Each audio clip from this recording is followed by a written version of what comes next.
Autobiografia de um Yogi, com Helenice Prim, capítulo 2, A morte da minha mãe e o amuleto místico. O maior desejo de minha mãe era assistir o casamento do meu irmão mais velho.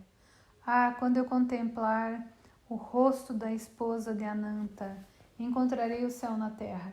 Ouvi muitas vezes minha mãe exprimir com essas palavras o forte sentimento indiano em favor da continuidade da família.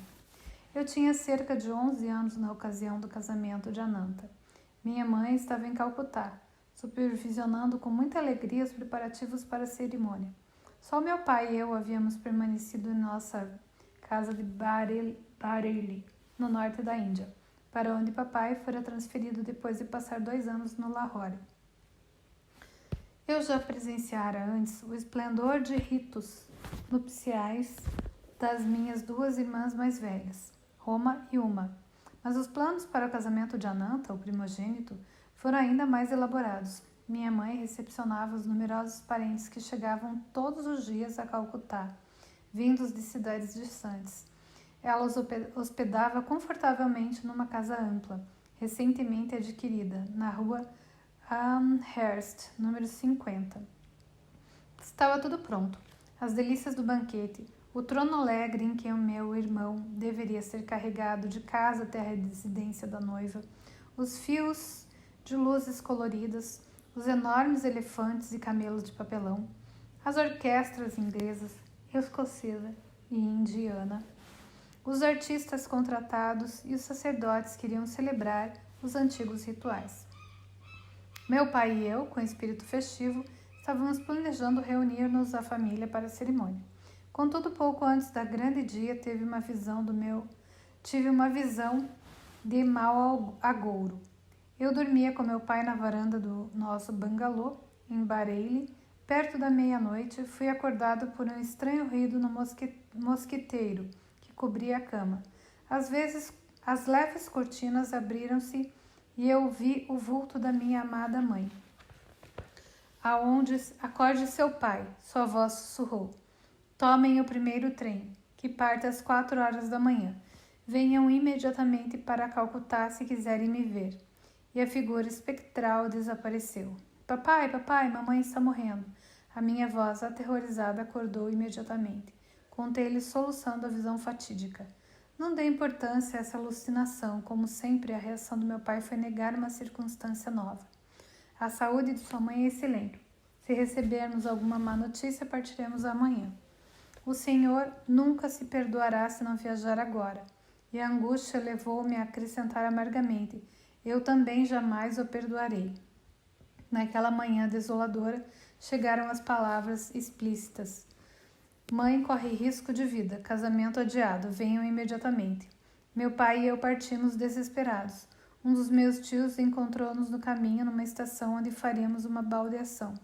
Um trem veio em nossa direção, surgindo na estação com progressão telescópica. Surgiu então, da minha desorientação interior, a determinação de atirar-me nos trilhos do trem. Pressentia a perda da minha mãe e não poderia suportar um mundo que subitamente perdera o sentido para mim. Adorava minha mãe, a mais querida amiga que tinha na terra. Seus olhos negros e consoladores sempre tinham sido meu refúgio seguro nas pequenas tragédias da infância. Ela ainda estava viva? Parei para fazer essa última pergunta a meu tio. É claro que sim, respondeu prontamente, percebendo que o meu desespero do meu rosto pronunciava. Mal pude acreditar nele. Chegamos à nossa casa em Calcutá apenas para defrontar-nos com o apavorante mistério da morte. Desalentado, entrei num estado de estupor. Anos se passaram antes que meu coração se apaziguasse. Arremetendo-se contra as portas do céu, meu pranto intimou finalmente a Mãe Divina. Suas palavras cicatrizaram minhas feridas purulentas. Fui eu que cuidei de ti, vida após vida, com ternura de muitas mães. Contempla no meu olhar os 2 lindos olhos negros perdidos que procuras. Meu pai e eu retornamos a Bareilly logo após os ritos da cremação de nossa bem-amada.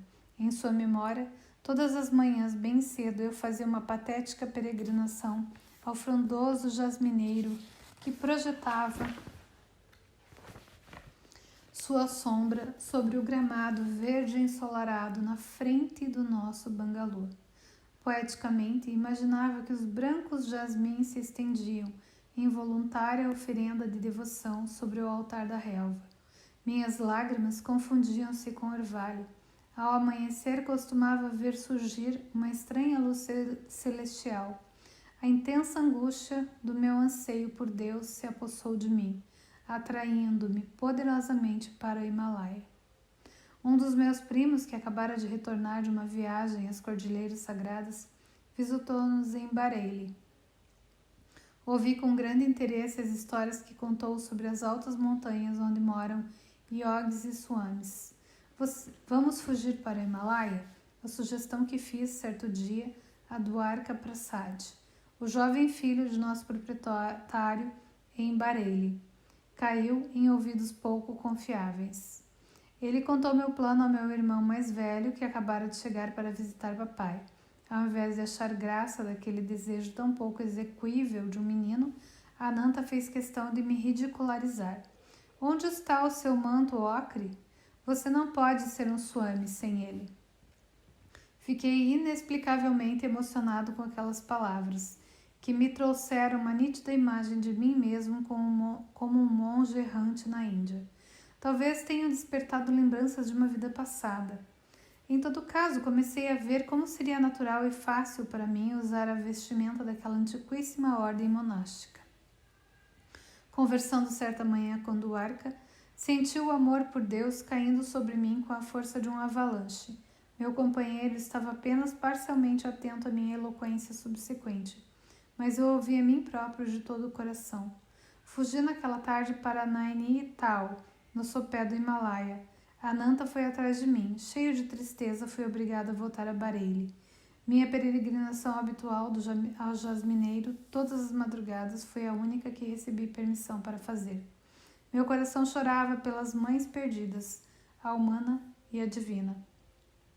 A dilaceração que a morte de minha mãe causou na estrutura da família foi irreparável. Meu pai nunca mais se casou durante os quase 40 anos que ainda viveu.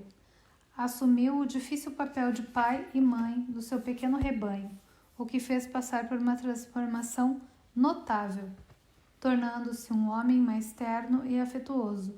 Com tranquilidade e discernimento, resolvia os diversos problemas da família. Depois do trabalho, retirava-se para o quarto como um eremita para sua cela e praticava Kriya Yoga com doce serenidade. Muito tempo após a morte da minha mãe, tentei contratar uma governanta inglesa para cuidar dos afazeres da casa e tornar a vida do meu pai mais confortável. Ele, porém, recusou. Qualquer serviço que me pudesse ser prestado terminou com a sua mãe. No seu olhar remoto transparecia uma devoção permanente. Não aceitarei os cuidados de nenhuma outra mulher. 14 meses depois da morte de mamãe, soube que ela me deixara uma mensagem de suma importância. Ananta estivera presente junto ao seu leito de morte e gravou suas palavras. Embora ela lhe tivesse pedido que me fossem transmitidas após 1 ano, meu irmão adiou a data. Ele estava de partida de Bareilly para casar-se em Calcutá com a moça que mamãe escolhera para ele. Uma noite chamou-me e disse: Mukunda, estive em dúvida se deveria transmitir-lhe essa estranha mensagem, por temer que ela inflamasse em você o desejo de sair de casa. O tom da voz de Ananta deixava transparecer uma nota de resignação. No entanto, você já está ardendo em amor divino. Na sua fuga recente para o Himalaia, quando trouxe de volta, tomei esta firme resolução. Não devo prolongar por muito tempo o cumprimento da minha solene promessa.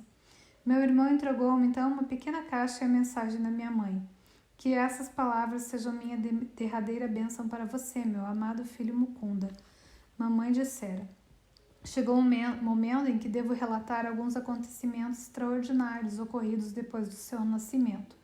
Soube pela primeira vez o caminho que lhe estava destinado quando você era um bebê nos meus braços.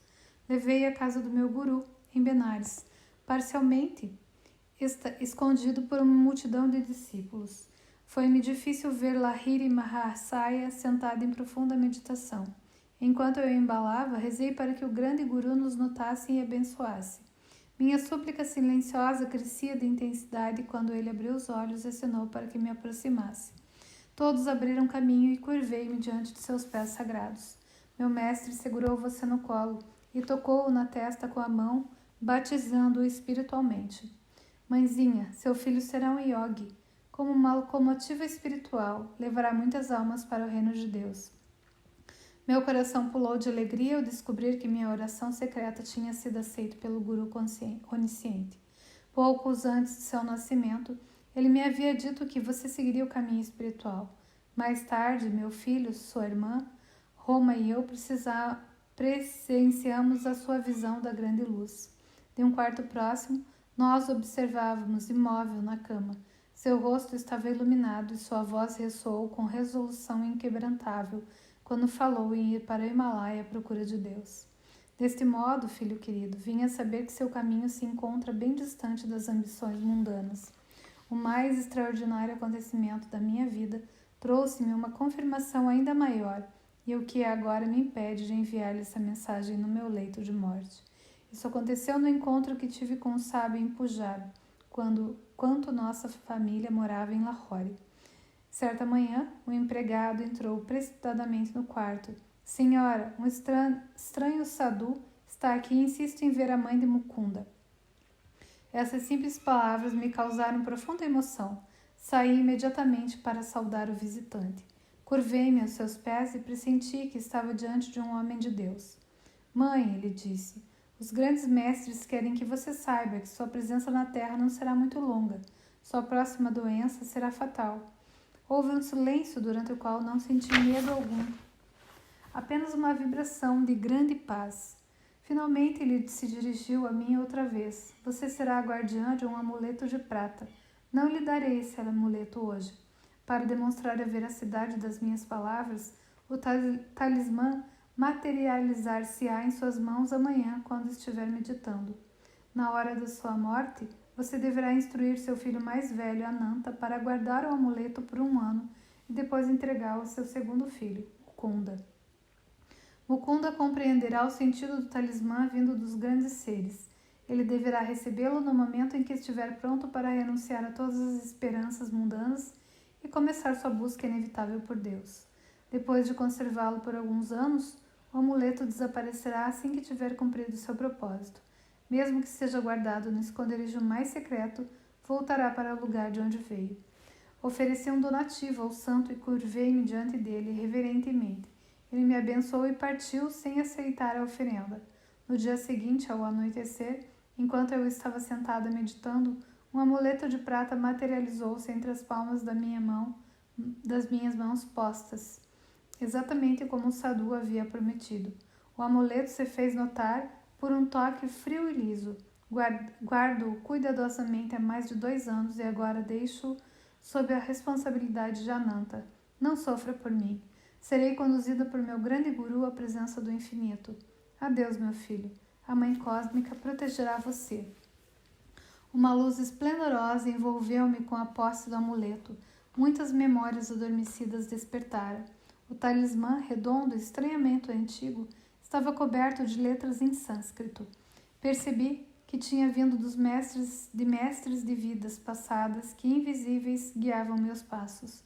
Havia outra implicação subjacente, mas ninguém pode revelar inteiramente o significado intrínseco de um amuleto.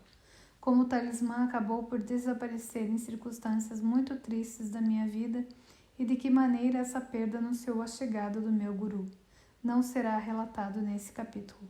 Mas o menininho que fora impedido de ir a Himalaia viajava todos os dias para muito longe nas asas do seu amuleto. E a gente termina aqui o capítulo 2. E é isso, gente. É muito lindo. Ele já sabia que ele ia ser guru e ele se entregou desde cedo.